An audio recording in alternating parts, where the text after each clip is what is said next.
Hello, welcome to today's session. And today's session is mainly aimed to make you think about the following issues. Let me share the screen with you now. So, just a second here.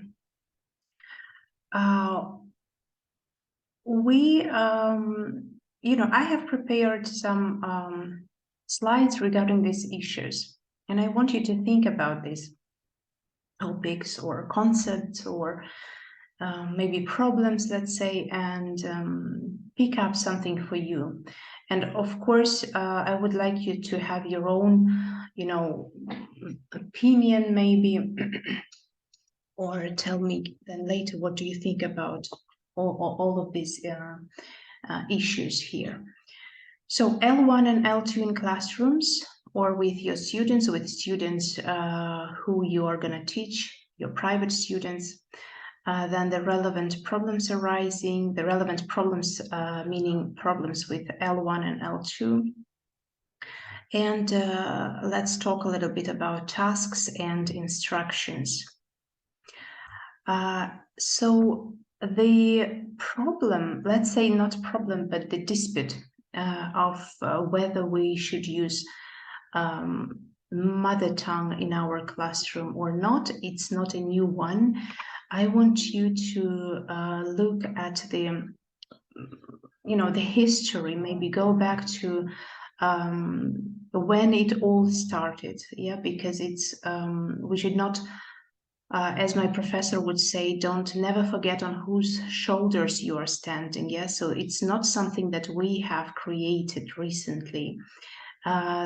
This problem existed like many years ago, and all the courses, all the methods, research, and this Cambridge way of teaching, Celta Delta, they are all built around those the theories and concepts that has been disputed, researched by the giants in ELT teaching. So it's useful to know what they say. That's why I've just taken some extracts from, and you can always go and check yourself. I mean, if you just go and Google and look for the information, you will find even more, because everything is accessible. Like most of the information is accessible. So according to Harvard, and I gave you some, a reference here, the idea of trying to eliminate empty mother tongue usage from language teaching classroom dates back to around the beginning of the 20th century with the birth of the direct method. At the time, the development of ELT as casual career for young people visiting Europe encouraged teachers to make a virtue of the necessity of using only English. This trend was reinforced by the corresponding development of training movement in Britain aimed at equipping young teachers with the skills necessary for handling multilingual cases. This is approximately when it all started, how it started, and what was the reason why researchers started to, argue that in our case, only English use in classroom is more beneficial. But however, I should mention that, let's go further. There is no a final point, I would say, because we have many different opinions that it's not a final decision, and it's not, there is no only one way, to solve the problem. We have many situations when it's disputable whether to use mother tongue or whether not to use.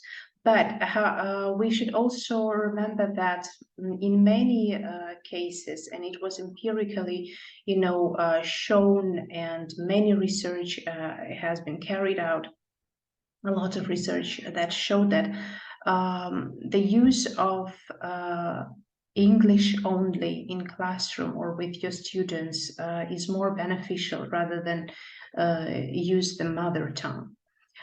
Here, look, by the 1970s, the communicative language teaching theorists had thoroughly popularized the idea that the use of empty in classroom is counterproductive.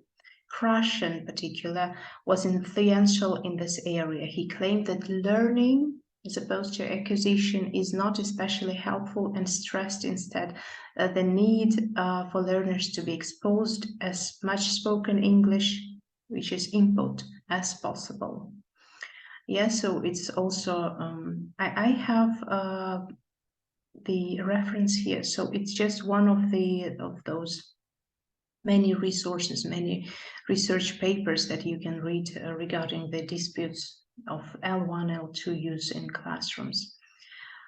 Although conclusive evidence in support of English-only position remained scarce, there were no serious challengers to the status quo until the publication of Swan article in 1980s. He argued that although language learners sometimes make errors as a result of interference from the mother tongue, a lot of what learners get right is done with reference to it as well.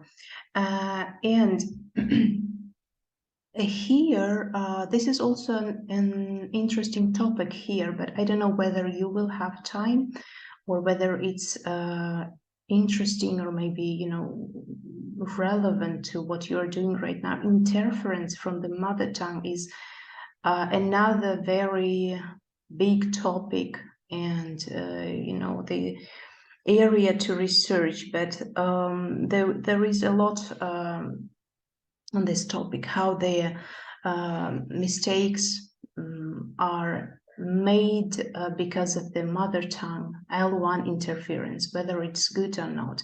There is like positive interference and the negative interference, and if you have time, just go into that too. It's a very big area.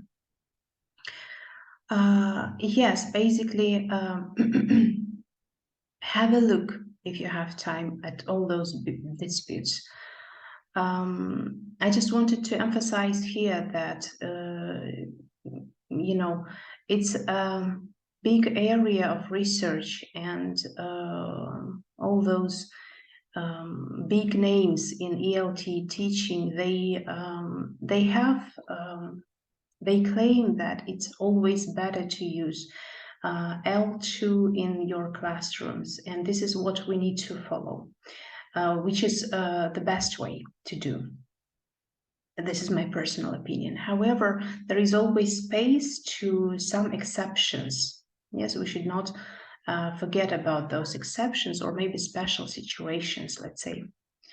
Here, I put the link on the webinar. I don't know if you have time, just watch it, something additional to what have been said before.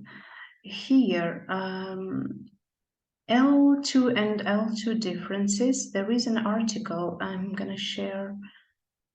Hope you will be able, yes, here, and I will put the link. You will have access to this article here. The differences between L1 and L2 in learning. The key concept, yes, so the age, it's not too much, but maybe the key points here. Have you time to read it? Key concepts, and maybe time for some activities, follow-up activities to think about. What is better? Okay, and advantages of using L1. So let's look at them. You can explain more about things to lower level students. It makes instructions easier. You can make jokes and build a better atmosphere. It avoids complex mime or explanation to get the meaning of words across. You can control the class more easily. You can compare and contrast the two languages and focus on elements that will be key. Students can express themselves even at lower levels. and so on. So look at the advantages and possible problems. As you can see, there is no, it's not even called as disadvantage, because there is always, space for something else, space to question or to say something, opposite, to express opposite opinion. But it's safer to say possible problems with L1. At this stage, I believe that you should follow the concept, the belief that it's always better to try to use as much as English as possible, unless there is no way that you can explain something in L2 where your students just really doesn't get something and wants some Russian explanation. So the possible problems are: you are their model of the fact that it can be done and should be done. So you are role model. Once they know you will use it, they have no reason to exert themselves to use it. Then it will become a habit. Yeah, you will then always use, may always use L1 in your classes. Then it uses up time that could be spent exposing them to English. It is hard to get people to switch doing something more difficult later, because it will become a strong habit. Shy or less confident students may stop speaking completely. The more you speak, the better you get, but speaking L1 only makes you better at L1. Yeah. If you don't speak it very well, you can make it worse, and so on. And translation, regarding the translation is completely different skill. So translation is not advisable to either. And I wanted to also talk about task here. When we work with different materials, we don't really think of what we do, right? I mean, what is task? There is a definition, and there are several types of definitions of what task is. So I want you to think about how when you worked before with the materials, with the different tasks, were you really realizing why you are doing this, and what is the function of the task that we give to our students? So a task, an activity designed to engage the learner in using the language communicatively or reflectively. The focus is on fluency rather than accuracy, and on an outcome which is not just of learning specific language features. So, and the the big names of this area can be Alice, Kian, and Willis. They have a lot to say about what task is. Characteristics of the tasks. The meaning is primary and are not concerned with language display. There is some sort of problems to solve through communication. There is some sort of relationship to real world, so tasks are not purely practice oriented. Task completion has some priority. Do not put language into materials, just focus upon the language. Another characteristic, another definition of tasks. What is a task? It's an activity. Its primary focus is on meaning. In a task, the target language is used communicatively to achieve an outcome. Yes. A task also has non-linguistic goal. The second is this version, like the focus on form. Look, in this, the first part, the focus was on meaning. However, the focus of the task can also be on form. And what is form? Form is grammar, right? For example, if your lesson is if it is a grammar lesson, then tasks, the focus of your task will be on form. And it may arise out of the activity. The task involves cognitive processes. It uses any of the 4 language skills, and it reflects real-world use. Other definitions of the task. A task is a holistic pedagogical activity, combining both task as work plan and task as process. Task involves language use. Task has a pragmatic, non-linguistic outcomes. Task is used in such a way as to create some challenge aimed at language development. And a task is aimed at promoting language learning through process or product or both. Here, talking about this task, you also should remember that all these definitions, they will, they are more relevant to the task-based approach. You have probably already heard of this task-based approach. Very interesting area, and many teachers like this approach because it can be efficient in many cases. 2 approaches to task in language learning. Task based on learning and teaching. Tasks define the language syllabus. Yes, so tasks, they actually help you to build the language syllabus. Tasks are seen as essential to the process of language acquisition. Tasks are chosen that replicate or simulate relevant real-world activities. And assessment is in terms of task performance. The researchers, the giants in tasks and task-based approach are these names: Dave Willis and Peter Skian. I would also here I would like you to think about your roles. So what are teachers' roles in the classroom? Who are you? Are you a planner? Are you a manager? Are you a monitor or observer, facilitator, and so on and so on? There is an interesting let's say phrase or saying. Are you, as a teacher, is your role is to be a sage on the stage or a guide on the side?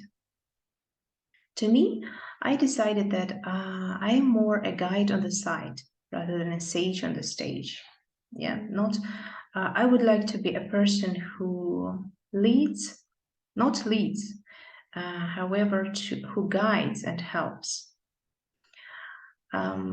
Also, let's talk about the instructions. What is the role of instructions in classrooms? When do we give instructions? We give instructions when we give tasks. Yes, we provide tasks. We have a task and then we give instructions. If you look at this instruction, what is the problem with this instruction? So this instruction is a bit, complicated, I would say. Yes, it's too long, it's too confusing, and even if it's not confusing,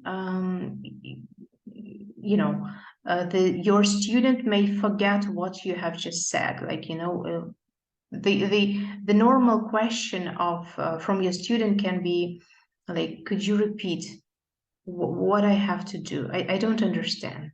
Yes, so in giving instruction is another important area, because it may affect the way your students follow you, the way they follow the task, what the task should be like. Giving the instructions here. Ideally, what teachers are supposed to do: attract the students' attention, use simple language and short expressions, be consistent, use visual or written clues. This is very much relevant to online teaching. Demonstrate, break the instructions down to make them shorter. Target your instructions and be decisive. There will also be some, two short articles which you can read and have some information regarding the bad examples of the instructions and how you can make your instructions better. Okay, so these concepts, the role of teacher in classroom, instructions and tasks, the role of L1, L2. I would like you to read those articles and to think what do you think, and reflect on your own role as a teacher in classroom. Reflect on which language do you prefer to use in your classrooms. Is it Russian or English? If it is mostly Russian, how could you change it, or are you willing to change it? If not, why? And think about your tasks. Let's say last week you were supposed to prepare the materials for your new students.